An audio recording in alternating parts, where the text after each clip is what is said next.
You stand up too fast, and the room tilts sideways. You grab the counter. Your heart is pounding. And underneath it all, that same ringing in your ears that never fully goes away. Most people in this moment think the same thing. This is just what getting old feels like now. It isn't. And in the next few minutes, you're going to understand exactly why your balance and your ears are connected, and what you can actually do about it starting tonight. Here's what most people get wrong. They assume dizziness and ringing ears are simply the result of aging. Muscles get weaker, nerves slow down, that's that. But that's not the whole story. Your balance system and your hearing system genuinely do share the same space inside your skull, and problems in one area can affect the other. The part that matters is this.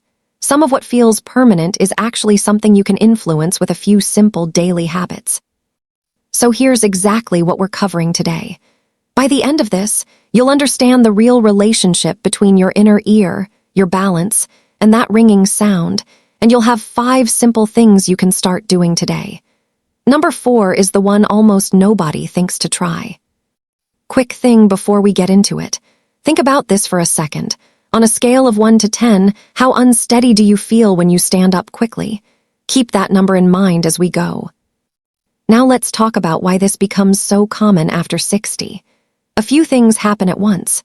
Earwax naturally becomes drier and harder for your body to clear on its own. Circulation to the small structures inside the ear can slow down. And separately, the muscles that catch you when you stumble, especially around the ankle, tend to weaken from disuse, not from age itself. It's the combination that catches people off guard, because no single symptom feels alarming on its own until you're gripping a counter, wondering what just happened. The good news is that each piece of this is manageable. Most people just never learn the connection, so let's go through it, one piece at a time. Number 1. Earwax buildup can distort both your balance and your hearing. Here's the surprising part. Impacted earwax is one of the most common, most overlooked causes of sudden dizziness and muffled ringing in older adults, and it's often mistaken for something far more serious.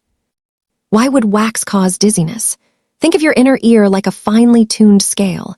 Even a small amount of extra pressure on one side throws off the reading. As we age, earwax tends to dry out and harden instead of clearing itself naturally.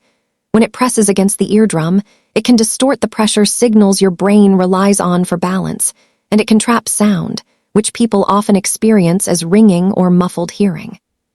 So people feel dizzy and assume it's something scary, when it might just be built-up wax. It's not the only cause of dizziness, and if it's persistent, it should always be checked by a doctor, but it's one of the easiest things to rule out. Here's the fix. Don't use cotton swabs. They usually push wax deeper instead of removing it. Instead, use a few drops of over-the-counter mineral oil or a saline eardrop solution once or twice a week to soften wax naturally, and have your doctor or an audiologist check and clear your ears if you're feeling blocked or dizzy.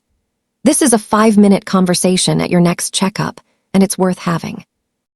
Now, once your ears are physically clear, there's a next layer most people never think about: what's happening with fluid and circulation around the ear. This next part might surprise you. Number 2, gentle massage to support circulation around the ear. Here's something interesting.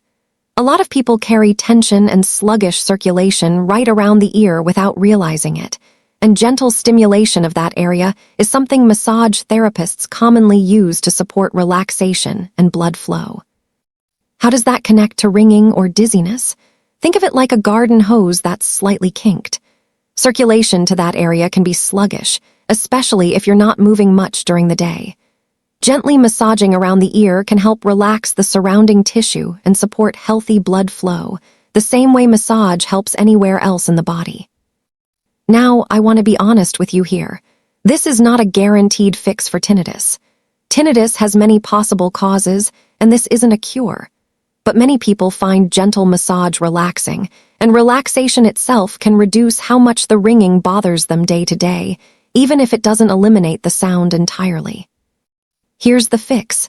Using clean hands, gently rub the skin around your ear, in front and behind, in small circular motions for about 30 seconds per side, once or twice a day. Keep the pressure light and comfortable. Pair it with a few slow, deep breaths. The relaxation itself is part of the benefit. All right, ears are clear, circulation is supported. Now let's talk about the part that actually retrains your brain to stop panicking when you move. Number 3, the seated weight shift. Here's the part that surprised me most. Most falls don't happen because someone's muscles simply gave out.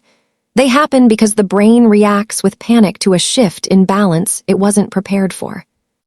So it's less about strength and more about practice. Think of it like a car's suspension system. If it's tuned well, it absorbs a bump smoothly.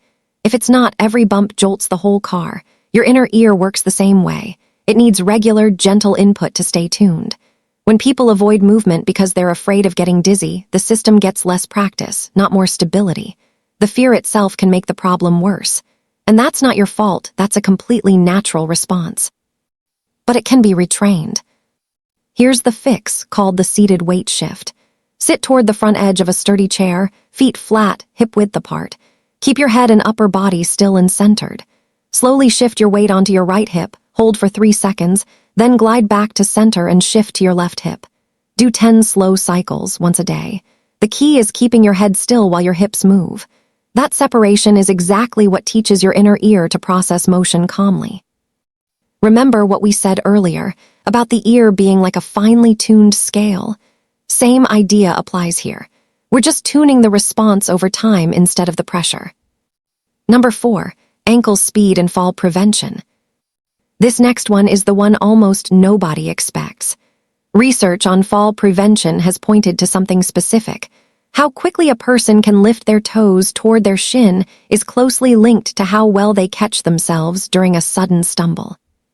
Why the toes specifically, and not overall leg strength? Think of it like a shock absorber that has to fire instantly. When your foot catches on an uneven surface or a rug, your ankle has a fraction of a second to lift your toes clear and adjust. That reaction depends on the muscle along the front of your shin, called the tibialis anterior, which most of us simply never train as we get older.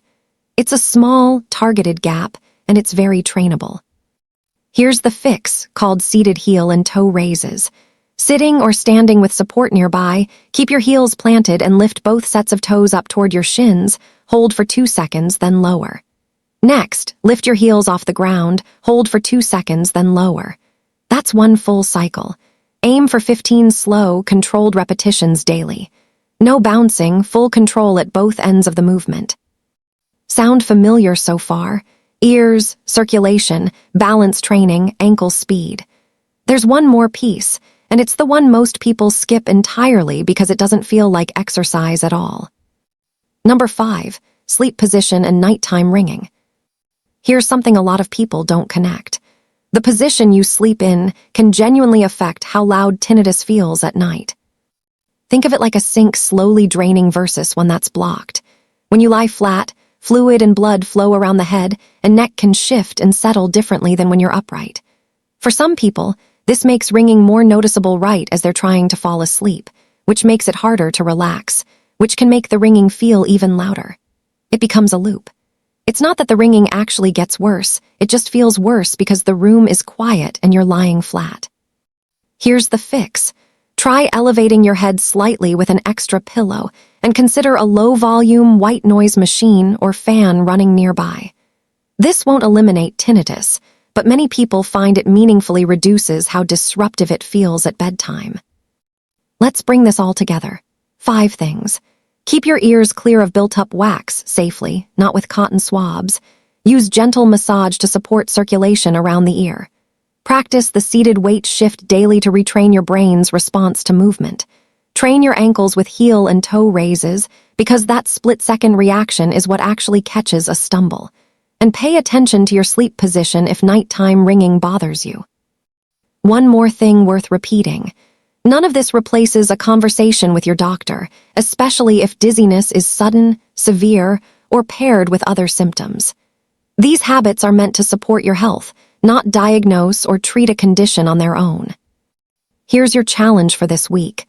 Pick just one of these 5 and do it every day for 7 days. Not all 5, just one.